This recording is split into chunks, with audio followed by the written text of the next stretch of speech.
As a health and fitness professional and someone that has worked with, mentored, guided, and consulted with other health and fitness professionals and coaches on my team as well as in my industry over the years, and with other service-based industries, one of the skills that constantly comes up in our communications and in the work that we do is the development and the ability to communicate clearly and concisely. And why this comes up so much is because, especially in the health and fitness realm, as coaches, we are on a day-to-day basis taking complex health and fitness methodologies and concepts and needing to distill them down in a simplified form. We need to take these complex ideas and make them easy to understand for the clients that we are working with.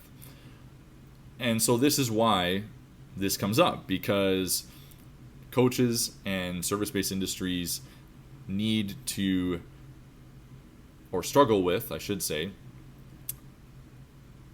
creating an understanding of what is important for their clients. They may be able to talk about a certain concept or topic extensively, they have the knowledge around it, but they're not quite understanding why it's not landing for the client that they're working with, why they're not fully understanding it, or why they're not being able to complete the tasks that are required of them. And this comes down to, most of the time, a need to speak more concisely and clearly in order for them to truly understand. So as an individual in this industry for 15 plus years now, I've had to develop the skill of clarity and concision, and it takes practice.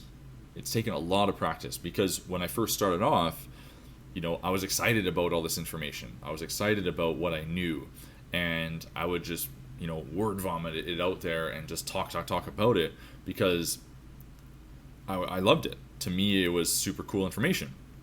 However, to most of the people that I was working with and that I was speaking to, it didn't really make sense, because it was too complex. It wasn't their realm of understanding. And so it made me recognize the need for simplification and how I was communicating things. What were the words that I was choosing to use to convey the message? And especially as I progressed in my career and started working with more specific clientele and building a team and working with complexity of systems, it became even more apparent the need for simplification in what I was trying to convey. As I progressed in my career, I started getting into the realm of neurology and neuroscience and brain health and all of these different factors in regards to trauma and social experiences and life experiences and how it's affected our neurology. And I needed to figure out a way to convey how our body worked in those realms in a simple way so that people understood. And this really helped me because it forced me to practice. And like any skill, we have to practice these things. And communication is one that coaches kind of brush off, kind of push to the side, because it's not as fun, if you will, as biomechanics, as programming, as nutrition, as health, whatever those factors are. It's seemingly not as fun. However, I would personally disagree. I really, really love communication. I think listening to people communicate is really fascinating to me. Hearing how people communicate is really fascinating to me. And I by no means myself am an expert communicator. It's something that I continue to work on and continue to develop that skill. But that's part of the fun, is the ability to practice this skill and to see yourself improve with it, and in turn see your clients improve in their outputs. So when you are able to clearly and concisely convey your message as a coach, as an individual, someone in a relationship, whatever realm you're in, when you're able to clearly and concisely convey your message, you are more likely to first be understood and to effectively get your point across. And I know for all of us, we like the feeling of being understood. It's nice to be understood. Now, we don't need to be understood. I don't need to be understood in a macro level of things.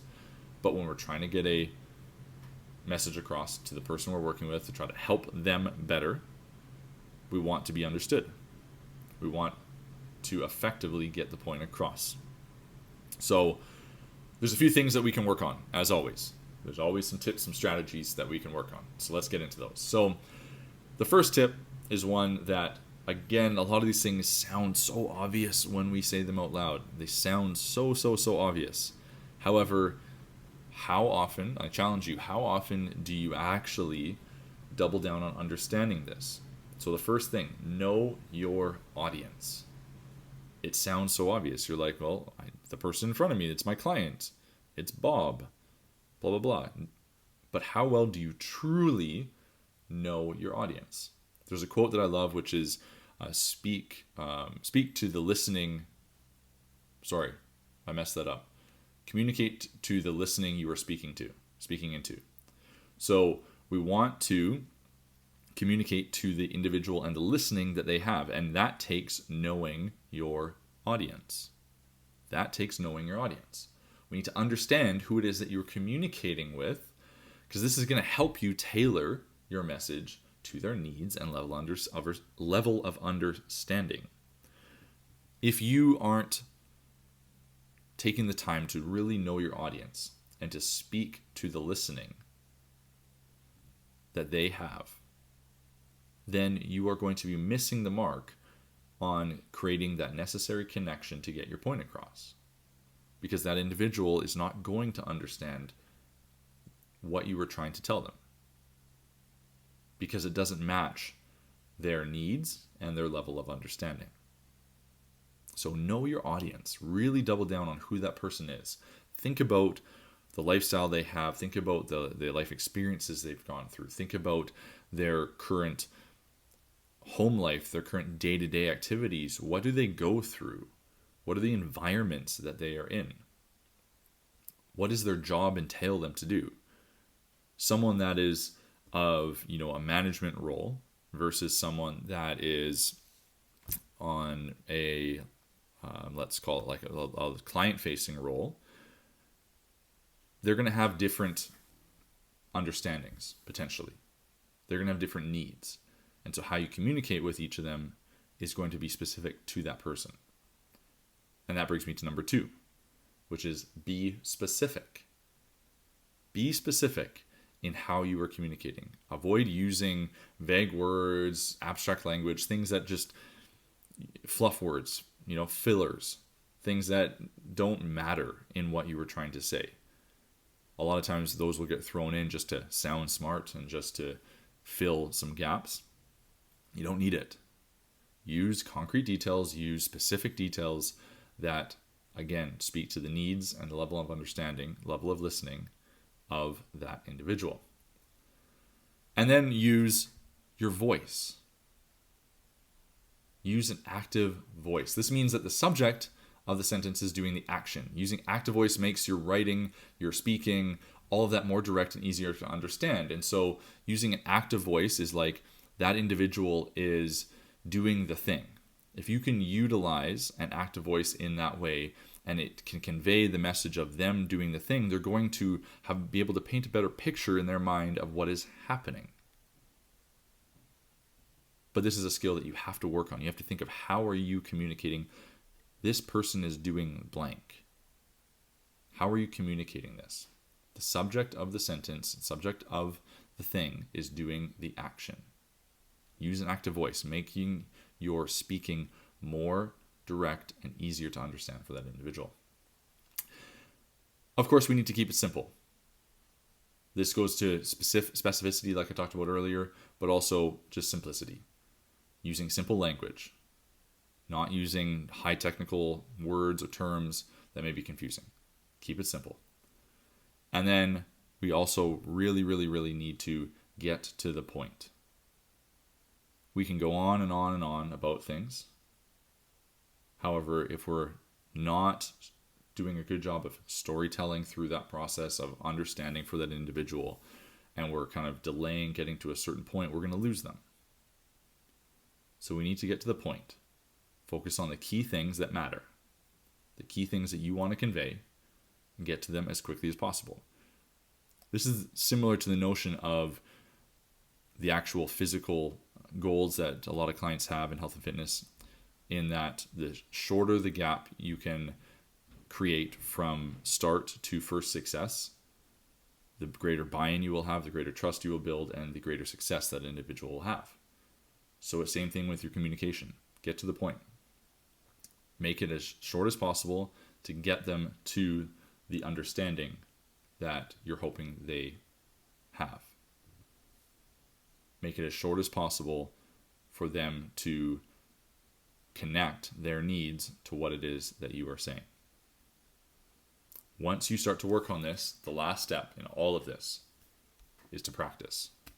Practice, practice, practice, practice, practice. The more you practice communicating clearly and concisely, obviously the better you will become at it. This is anything that we know in life. The more you practice at it, we're talking about practice, I know, but the more that you practice communicating clearly and concisely, the better you get at it. And this is something that, without a doubt, pretty much 100% of the time in all the interactions I've had with working with coaches, when I first start working with them and talking about communication, they kind of roll their eyes, they kind of like huff and puff, they kind of go, okay, yeah, it's important, I get it, but what about these other technical things? What about these other, nuts and bolts of what I got to do on a day-to-day basis? I'm like, focus on how you communicate. If you communicate better, more effectively, more clearly, and you communicate to the listening that you are speaking to, then you are going to be more effective. You are going to see better results. And 100% of the time, when they first start hearing that, they kind of roll their eyes. But then what happens a month later, a few months later, however long it takes them, I get a message, or in one of our check-ins, they go, damn it, you were right. I started focusing on communication more, and it's helped. I feel more at ease. The client understands better. We're communicating more efficiently. We're getting better results.